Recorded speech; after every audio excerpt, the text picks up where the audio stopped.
Hello everyone, কেমন আছো তোমরা সবাই? আমি আরেকটা নতুন মিনি ব্লগ নিয়ে আবারও আজকে হাজির হয়ে গেলাম।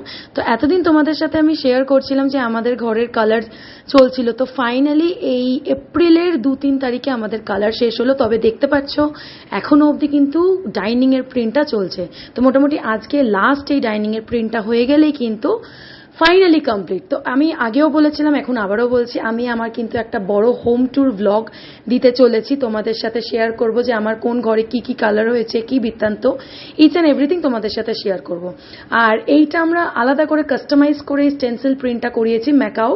তো চলো, এইসব করার পরে সন্ধ্যাবেলায় চলে গেছিলাম একটু পর্দার দোকানে, যেহেতু বাড়ির যে পর্দাগুলো আছে সেই পর্দাগুলোকে একটু নতুন করে ঠিকঠাক করে দেওয়ার জন্য। তো তারপরে তো যাই হোক, বাড়ি এসে রাত্রির বেলা ডিনার নিয়ে বসে গেছি। আজকে ডিনারে হচ্ছে রুটি আর পনির বাটার মশালা। উফ, দারুণ খেতে হয়েছিল। তো চলো, আবার দেখা হচ্ছে নতুন মিনি ব্লগে। ততদিন স্টে টিউনড।